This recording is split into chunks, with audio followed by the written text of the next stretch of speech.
الله يخليك. كابتن ابراهيم، الحقيقه يعني اكتملت الصفوف داخل نادي الزمالك. يعني الزمالك واضح ان هو ليه شكل، يعني الفتره القصيره اللي توليت حضرتك والكابتن حسام فيها المسؤوليه، يعني برضو كان في تصريحات ان انتم كنتوا محتاجين عبد الله سيسي او محتاجين حد في المكان ده قوي. سمعنا ان الصفقه كان فيها مشكله، ان هو كان ليه مبلغ متاخر قديم وحصل جدوله. ممكن لو حضرتك تقول لنا الموضوع بالتفصيل؟ يعني هو طبعا كان الناس كلها طبعا عارفه كان مشكله سي، كان في حقات حصل ان هو طبعا كان ظروف النادي ما كانش ما حققوش المساحات بتاعته، فهو فسخ تقريبا العقد وعمل شكوى بره. راح بعد كده احترف في ليبيا. فهو لعيب طبعا، يعني طبعا كلها عارفه، هو لعيب جماهير الزمالك طبعا عارفه كويس قوي، عارفه امكانياته، وهو يعني كان حابب يبقى موجود، بس هي الظروف اللي حصلت والمشاكل كانت في النادي هي اللي خليته يمشي. انما يعني حصل اجتماع معاه والحمد لله وصلنا لموضوع مساحاته القديمه في الجدول، وهياخدها الشهر مرتضى الحق وياخده، ونفس الشيء تفاوضنا في العقد الجديد، ووصلنا طبعا للارقام اللي تناسب سيسي وتناسب نادي الزمالك. وان شاء الله عملنا يعني اتفاق لحد ان شاء الله ما يخلص، يعني يخلص المواضيع بتاعته في مع الفريق الليبي، لان انت لازم طبعا موضوع العقد يخلص هناك، الفسخ وكده مع النادي بالتراضي او حسب ما هو طبعا. دي المفروض العادي يفعل لما يخلص او الاتفاق يفعل بعد ما يخلص مشاكله مع النادي الليبي. فهو ان شاء الله تقريبا يعني السيسي موجود معانا، وان شاء الله يبقى اضافه كويسه مع كبيره من مجموعه اللعيبه اللي على اعلى مستوى برضه في نفس مركزه، ويبقى المنافسه. احنا ان شاء الله انت عارف مجموعه اللعيبه موجوده تقريبا نسبه 90% او 99%، انت فريق جديد طبعا. يعني حتى اللعيبه القديمه اللي موجوده يتعدى الصوابع، هتلاقي موجود حازم، هتلاقي عبد الشافي، ممكن ابراهيم صلاح قديم جديد يعني، فاهمني؟ انما بقت اللعيبه كلها جديده على عمر جابر موجود يا كابتن ابراهيم ولا ماشي؟ نعم؟ عمر جابر موجود ولا ماشي؟ موجود لحد دلوقتي طبعا. ما فيش اي عروض جت لعمر جابر من اي حته، ولو في اي حاجه جت المستشار مرتضى برضه كنا قعدنا نتكلم اي لعيب جاي له عقد احتراف كويس ومناسب ليه ومناسب للنادي مفيش مشكله. الحمد لله عندنا مجموعه لعيبه كلهم تقريبا يعني في كل مركز اصلا من اللعيب اللي هو متمسك او هو حاسس، وخصوصا من اللعيبه القديمه يعني انه حاسس ان ممكن يبقى شايف جاي له عقد، شايف فيه حاجه طموحه يلعب في اوروبا، مفيش مشكله، بس يبقى عقد مناسب ويبقى فيه الرغبه بتاعته. اهم حاجه هل هو عنده الكبيره ان هو يبقى موجود في نادي الزمالك وعايز يبقى موجود، ولا هيفضل متردد بقى لا انا عايز اطلع عايز اقعد. فانا مش عايزين الحته دي، احنا عايزين نقفل الحته دي تماما. اللعيب اللي هو عايز يقعد بنادي الزمالك عشان يأدي ويشتغل عشان يجيب بطوله من غير بلبله موجود. اللعيب اللي هو نص وبتاع ونص هنا وعين هنا وعين هنا، بالعكس احنا لازم يكون مرتاح نفسيا في عقوده انه يقعد في النادي الزمالك او يطلع بره بكل ارتياح، ما فيش اي مشاكل. والنادي هنا انا شايف حاجه جديده ان الاداره والمستشار مرتضى ما عندوش مشكله في الحته ديت، وما فيش ازمات ان اللعيب ممكن يكون حتى لو كان اللعيب ده مميز طبعا يجي له عقد ويخرج بشكل كويس. طبعا. كان في بعض برضه الصفقات اتقالت يا كابتن ابراهيم، مش عارف هل حسمت بالفعل ولا انتوا صرفتوا نظر عنها؟ اسلام جمال وطارق حامد لاعب نادي سموحه. لا تقريبا شبه حسن يعني بصوره بنسبه كبيره جدا.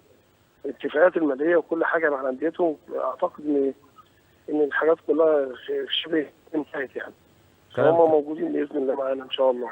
كلام محترم يعني. طبعا هيبقى في اكيد هيبقى في مراكز كتيره فيها ناس اكتر من لاعب. في الفتره اللي جايه ان شاء الله اللي بعد ماتش الهلال هتتحدد الناس اللي هتكمل معانا يعني القائمه النهائيه، لان اكيد كده بقى لو جم واسلام وموجود طبعا السي هيبقى في على الاقل في 2 أو 3 لعيبه زياده. فاكيد هنحسمها باذن الله بعد ماتش الهلال ان شاء الله باذن الله. لان انت عارف احنا جينا لقينا مجموعه اللعيبه النادي اتعاقد بالفعل معاهم للمجموعه، سواء اللي موجودين حاليا او اللي ماشيين في تعاقد معهم او في المفاوضات بتاعتهم مع النادي، يعني مع انديتهم. فاحنا جينا على الوضع ده، وهو طبعا مجموعه لعيبه كلهم على اعلى مستوى بصراحه بامانه، بس انت هتفاضل بقى الاحسن في الاحسن يعني. فانت لازم في 3 لعيبه اعتقد تقريبا 3 لعيبه هيبقوا ممكن ما يكونش لهم نصيب معانا لو الصفقات طارق واسلام وسيسي حسموا نهائيا يعني. ان شاء الله يا كابتن في 3 لعيبه يبقوا مش موجودين معانا ان شاء الله يكون موجودين مع حضرتك السنه الجايه. يعني موضوع الحقيقه مهم جدا. انا قدامي لقطات على الشاشه حضرتك والكابتن حسام، علاقه قويه جدا بجمهور نادي الزمالك، يعني طول عمركم استقبال كبير ليكم داخل مجلس داخل جمهور مع جمهور نادي الزمالك. ودايما لما كنت قاعد مع حضرتك والكابتن حسام كنت دايما تقولوا احنا لو نرجع مصر نرجع على منتخب مصر او على نادي الزمالك. يعني واضح ان الكيمياء مع الجمهور كبيره.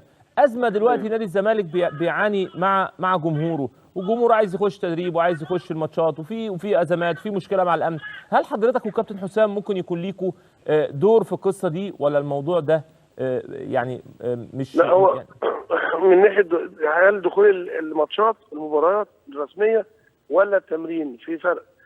في دي ليها جزئيه ودي ليها جزئيه. جزئيه ان التمرين في النادي احنا عندنا مشكله دي كتير جدا. مدرجات نادي الزمالك تقريبا كلها فيها خطوره، وماضيين حتى عندين مشكله ان اي حاجه لو حاجه حصلت هيتحمل مسؤوليتها في المسؤوله في النادي.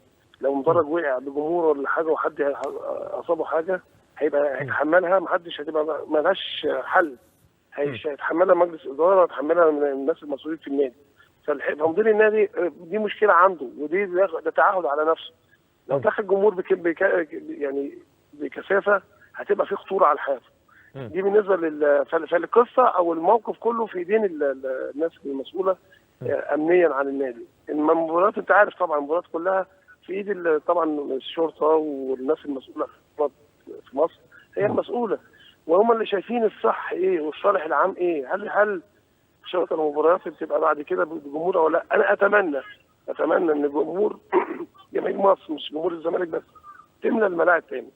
اتمنى ان الجماهير كلها ترجع تاني، عشان في احنا حاجه حسينا بيها في المباراه اللي فاتت. تخيل انت الجمهور لما يكون مليان، الاستاد مليان، بيدي دفع وحماس وقوه لفريقك ازاي، ويعمل. وبالعكس صحيح بيبقى تجميعه سلبيه على فريق الخصم وعلى الحكام. تخيل انت لو تتفرج على المباريات الاخيره، يعني انت ليك ممكن ضربات جزاء، ليك فاولات كتيره، ليك حاجات كتيره. حتى بيشتغل باريحيه بطريقه صعبه جدا، رغم ان الحكام الافارقه كان بيجوا بيبقوا عاملين الف حساب لجمهور مصر.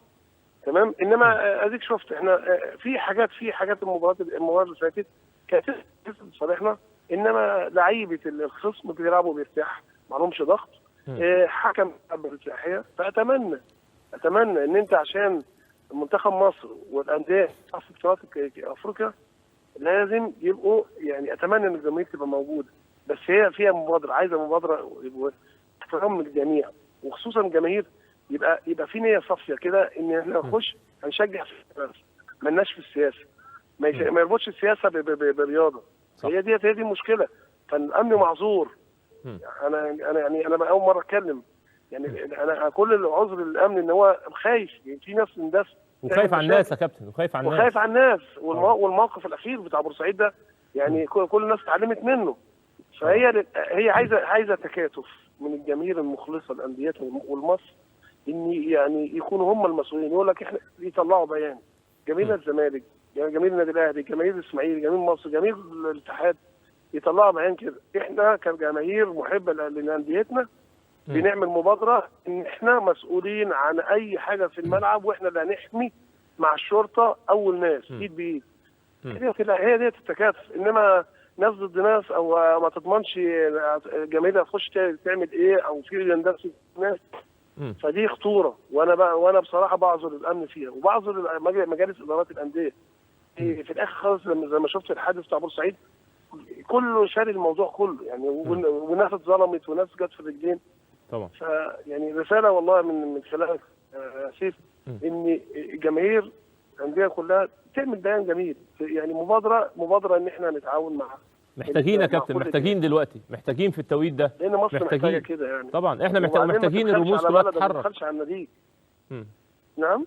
احنا محتاجين البيانات دي، ومحتاجين الرموز كلها تتحرك، ومحتاجين يحصل قعده مع شباب الحابل داخل في النابل يا كابتن، يعني الجمهور داخل مع الارهابي، داخل مع المجرم، الدنيا متلخبطه، يعني محتاج حضرتك تفرقهم عشان تعرف ترجعوا المدرجات تاني. تمام. والجماهير نفسها هي اللي تنقي الناس اللي تبقى عارفه مين اللي مدسوس في وسطهم.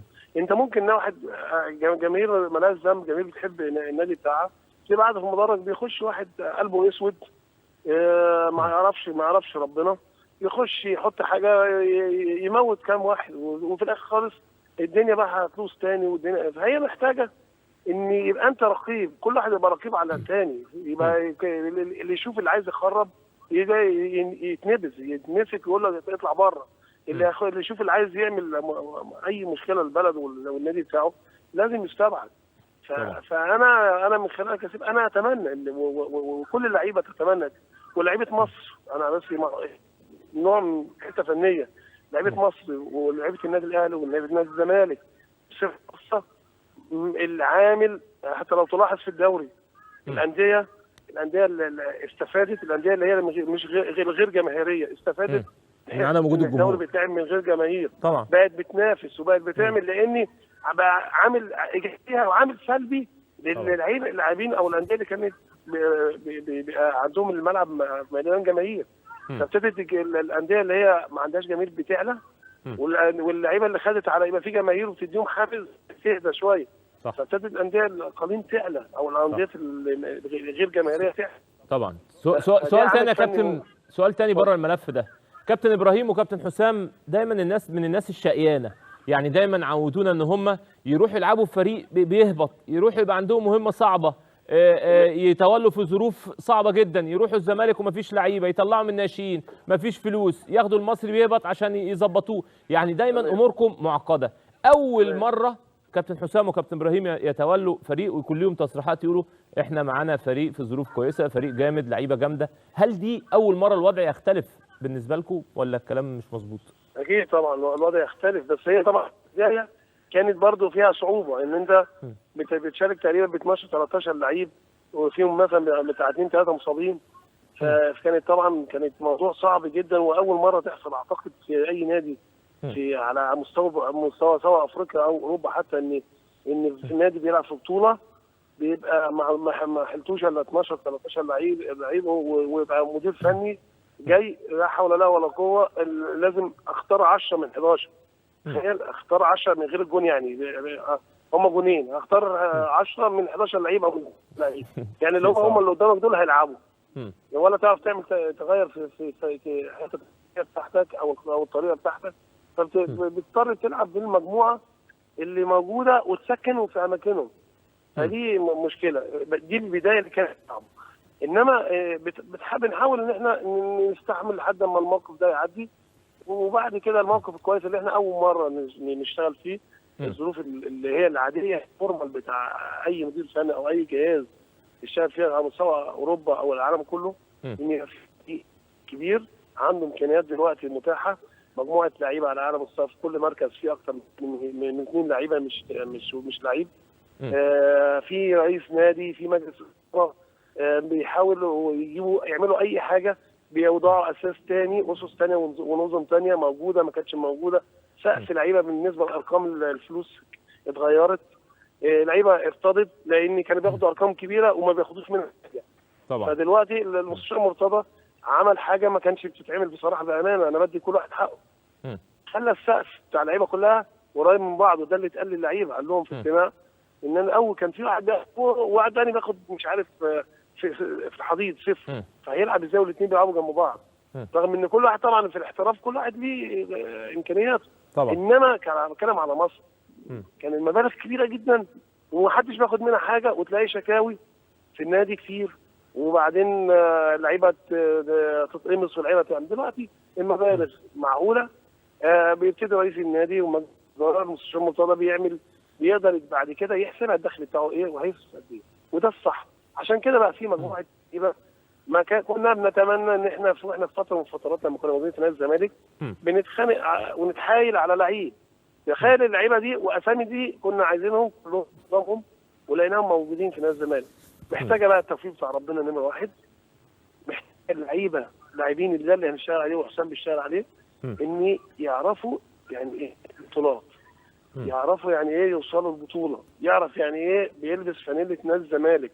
يعني فانيله نادي الزمالك دي كبيره، يعني تلعب على بطولات مطلوب منك انك تنافس على كل البطولات طبعا باذن الله. طبعا هي ان شاء دي، الله، انما التوفيق بتاع ربنا ان شاء الله باذن الله يا كابتن. كده واحنا انت عارف يعني في الظروف الكويسه الظروف الوحشه احنا الحمد لله بنشتغل فيها وجاهزين يعني. بتمنى لكم كل التوفيق ان شاء الله يا كابتن ابراهيم، وان شاء الله ربنا يوفقك.